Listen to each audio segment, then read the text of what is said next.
नमस्कार, आप देख रहे हैं हमें टीवी न्यूज और मैं हूं आपके साथ गीतांजलि सिंह। तो आइए नजर डालते हैं इस वक्त के बुलेटिन्स पर।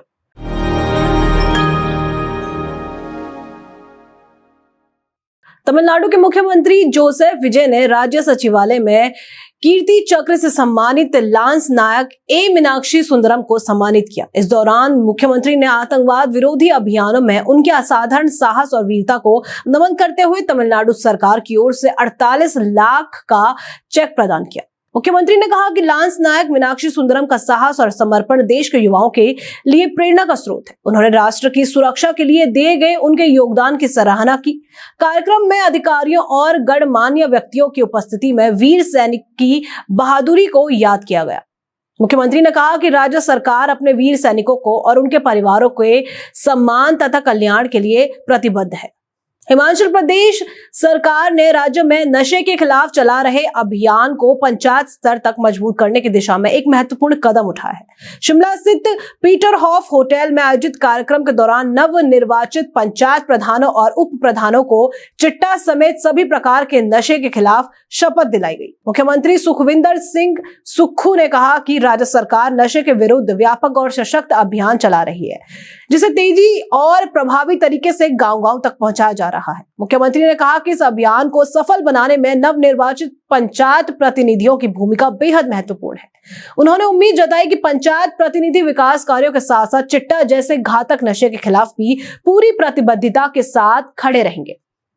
उन्होंने कहा कि पंचायत प्रतिनिधियों के सहयोग से नशा मुक्त हिमाचल का लक्ष्य हासिल करने में मदद मिलेगी और इस अभियान को एक नए जन आंदोलन का स्वरूप दिया जा सकेगा।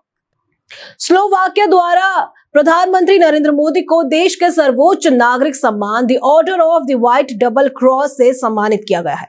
इस सम्मान को 140 करोड़ भारतीयों के लिए गर्व और सम्मान का क्षण बताया जा रहा है। ये प्रतिष्ठित सम्मान भारत की बढ़ती वैश्विक प्रतिष्ठा और प्रधानमंत्री मोदी के नेतृत्व में मजबूत होते अंतर्राष्ट्रीय संबंधों का प्रतीक माना जा रहा है। साथ ही विभिन्न देशों के साथ साझेदारी को मजबूत करने, साझा समृद्धि को बढ़ावा देने और दीर्घकालिक मित्रता के संबंध स्थापित करने में उनके योगदान की भी सराहना है। नेताओं और गणमान्य व्यक्तियों ने कहा कि प्रधानमंत्री मोदी के दूरदर्शी नेतृत्व में भारत आज वैश्विक मंच पर एक प्रभावशाली आवाज बनकर उभरा है। दुनिया भर में भारत की विश्वसनीयता, सम्मान और सद्भावना लगातार बढ़ी है। हरियाणा के मुख्यमंत्री नायब सिंह सैनी ने अंतर्राष्ट्रीय योग दिवस से पहले विधानसभा परिसर में योगाभ्यास पर प्रदेशवासियों को स्वस्थ और संतुलित जीवन शैली अपनाने का संदेश दिया। इस अवसर पर हरियाणा विधानसभा अध्यक्ष हरविंदर कल्याण, कृषि मंत्री श्याम सिंह राणा तथा कई विधायक भी उपस्थित रहे। सभी ने योगाभ्यास में भाग लेते हुए नियमित योग के महत्व को रेखांकित किया। मुख्यमंत्री ने कहा कि योग भारतीय संस्कृति की अमूल्य धरोहर है, जो शारीरिक, मानसिक और आध्यात्मिक स्वास्थ्य को सुदृढ़ बनाने में महत्वपूर्ण भूमिका निभाता है। उन्होंने लोगों से अपने दैनिक जीवन में योग को शामिल करने का अनुरोध किया। उन्होंने बताया कि 21 जून को अंतर्राष्ट्रीय योग दिवस के अवसर पर पंचकूला में राज्य स्तरीय कार्यक्रम का आयोजन किया जाएगा, जिसमें बड़ी संख्या में लोग योगाभ्यास करेंगे।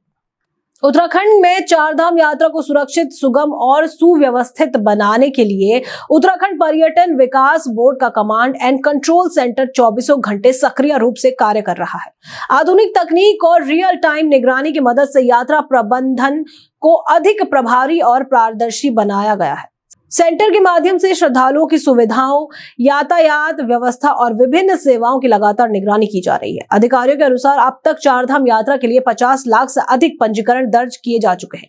वहीं यात्रा से जुड़ी 45,000 से अधिक शिकायतों और सुझावों का सफलतापूर्वक समाधान किया गया है। कमांड एंड कंट्रोल सेंटर के जरिए यात्रियों को समय पर जानकारी उपलब्ध कराई जा रही है, जिससे यात्रा संचालन को बेहतर बनाने में मदद मिली है।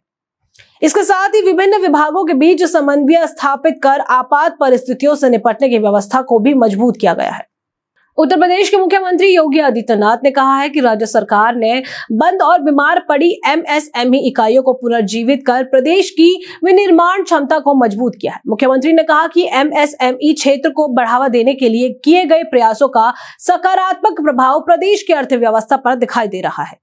इससे न केवल औद्योगिक उत्पादन में वृद्धि हुई है बल्कि रोजगार के नए अवसर भी सृजित हुए हैं। उन्होंने बताया कि आज किसान भी विभिन्न रूपों में एमएसएमई क्षेत्र से जुड़कर लाभान्वित हो रहे हैं। कृषि आधारित उद्योगों, खाद्य प्रसंस्करण इकाइयों और अन्य लघु उद्योगों के माध्यम से किसानों की आय बढ़ने में मदद मिल रही है। मुख्यमंत्री ने कहा कि राज्य सरकार का लक्ष्य उद्योग और कृषि के बीच बेहतर समन्वय स्थापित करना और समग्र विकास को गति देना है। इसके लिए एमएसएमई क्षेत्र को लगातार प्रोत्साहन और आवश्यक सुविधाएं उपलब्ध कराई जा रही हैं। उन्होंने विश्वास जताया कि एमएसएमई क्षेत्र की मजबूती से उत्तर प्रदेश की अर्थव्यवस्था को नई गति मिलेगी और किसानों सहित समाज के विभिन्न वर्गों को इसका लाभ प्राप्त होगा। यूपी जैसे राज्य में नौकरी और रोजगार एक सपना हो चुका था। हमने पिछले 9 वर्ष में 9 लाख नौजवानों को सरकारी नौकरी दी है और आप आश्चर्य करेंगे कि मैं 2017 से हर भर्ती की प्रक्रिया के साथ परीक्षा कब हो रही है उसको स्वयं मॉनिटर करता हूं, रिजल्ट कब आ रहा है इसको मॉनिटर करता हूं और रिजल्ट आने के बाद अपने हाथों से उन्हें नियुक्ति पत्र भी प्रदान करता हूं। 9 लाख युवाओं को हमने नियुक्ति पत्र दिए हैं अब तक। 3 करोड़ से अधिक युवाओं को हम लोगों ने अपनी एमएसएमई यूनिट को, जिसको हमने ब्रांडिंग की है 1 डिस्ट्रिक्ट 1 प्रोडक्ट के रूप में, उसके साथ जोड़ने का काम किया। उत्तर प्रदेश के अंदर परंपरागत कारीगर और हस्तशिल्पियों को, देखिए इकोनॉमी बढ़ती कब है, जब आपके पास ट्रेडिशनल कुछ हो। जैसे यूपी में हमारे पास खेती बाड़ी की बहुत अच्छी लैंड है और हमारे पास एक धरोहर है, कुछ नहीं है, व्यक्ति खेती बाड़ी कर लेगा, भूखों नहीं मरेगा। लेकिन अब उसको कुछ अपने पास वेल्थ चाहिए, उसको अपनी मैन्युफैक्चरिंग पावर बढ़ानी पड़ेगी।